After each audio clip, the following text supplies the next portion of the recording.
ko meze neza turababwira ko mu makuru hagezweho icyorezo cya Marburg mu Rwanda cyongeye kwica undi muntu, imibare ikaba yongeye kuzamuka yamaze kwicwa n'iki cyorezo mu Rwanda. Turabirambura byose, turabwira kandi ko mu karere ka Burera haturuka inkuru y'akababaro aho umugabo ufite inkomoko muri aka karere yapfuye azize inyama yariye ikamuniga. Turaza kugana ku musozo tubabwira ko hari inkuru ibabaje y'umusirikare wo mu gihugu cya Uganda wasanze umugore we cyangwa se umukunzi we ari kumwe n'undi mugabo agahita ayirasa. Inkuru zitandukanye tubagezaho hano ku Ibendera TV, ariko reka mbere kuzinjiramo tubanze dufate umwanya tubashimire cyane mwe mubana natwe mu nkuru zitandukanye.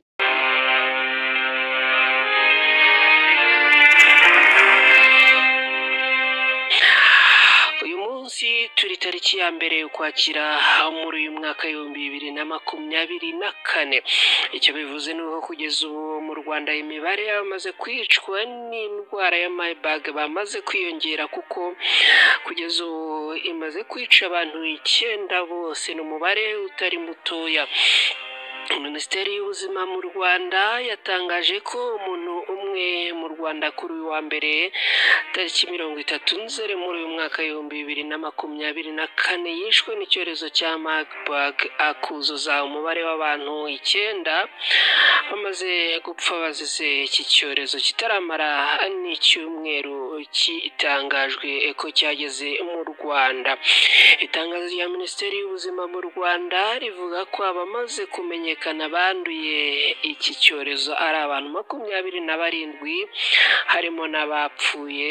Abari kuvurwa kugeza ubu bakaba ari abantu 18. Ni ukuvuga ko abapfuye kugeza ubu ari abantu 9 bose hamwe banduye bakaba 27. Iyi ni imibare yashyizwe ahagaragara na Minisiteri y'Ubuzima mu Rwanda kuri uyu wa mbere tariki 30 Nzeri muri uyu mwaka w'2024, hadaciye iminsi myinshi iki cyorezo gitangajwe ko cyageze mu Rwanda. Iyi ni imibare kandi yashyizwe ahagaragara nyuma y'uko kuri uyu wa mbere Ambasade ya Leta Zunze Ubumwe za Amerika mu Rwanda yatangiye gukorera mu rugo, aho abakozi ku kazi bavuze ko bagomba kutahagera ahubwo bagakorera mu rugo. Ni ibintu bigaragaza ubukana n'ubukare bw'iyi ndwara, rero ari nayo mpamvu Minisiteri y'Ubuzima mu Rwanda isaba Abanyarwanda kudakuka umutima, ariko kandi agakomeza kwirinda. Iki cyorezo ni icyorezo gikomeye, akaba ari nayo mpamvu Minisiteri y'Ubuzima yibutsa abaturarwanda gushyira mu bikorwa ingamba zo kugira isuku, gukaraba intoki n'amazi menshi n'isabune, no kwirinda gukoranaho, kuko ibi biri mu bitera iyi ndwara. Minisiteri y'Ubuzima mu Rwanda kandi iributsa Abanyarwanda bose ko wakwibonaho ibimenyetso birimo kugira umuriro ukabije, kubabara umutwe bikabije, kubabara imikaya, gucibwamo no kuruka, yakwihutira kugana kwa muganga. Marburg kugeza ubu ifite ubukana bwo kwica uyirwaye ku rugero rubari rwa hagati ya 25 na 90%, bitewe n'uburyo uwo muntu yihutishijwe kugera kwa muganga agahabwa imiti itandukanye imufasha kuzahuka, kuko kugeza ubu nta muti nta n'urukingo byihariye by'iyi virusi ku isi hose. Abanyarwanda rero duhamye intambwe mu ntego duhangane n'iki cyorezo, kandi byanze bikunze tuzagitsinda.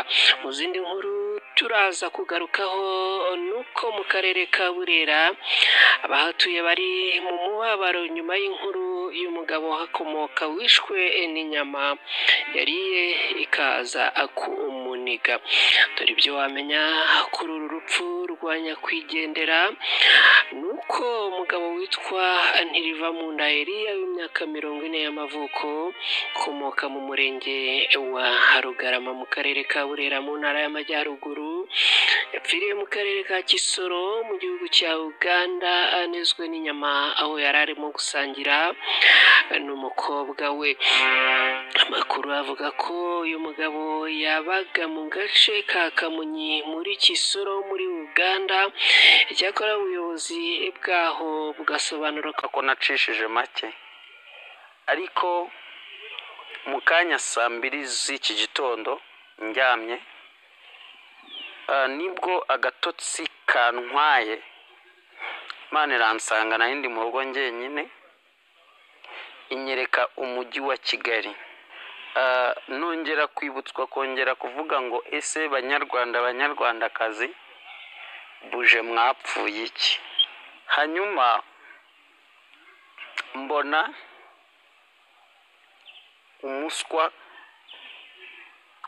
udusimba twitwa umuswa nyire ngo mwese muratuzi.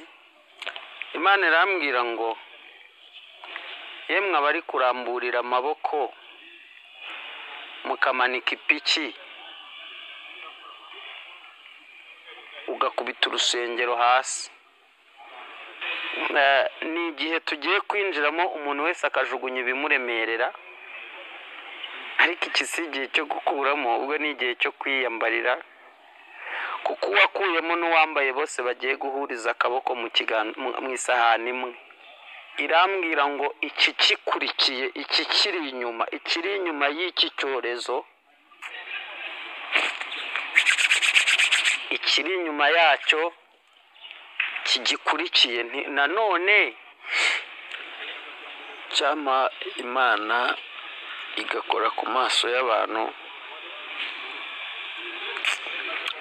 Nta muntu waryana n'undi, nta muntu ukwiriye guhiga mugenzi we. Umuntu wese arakwiriye kumenya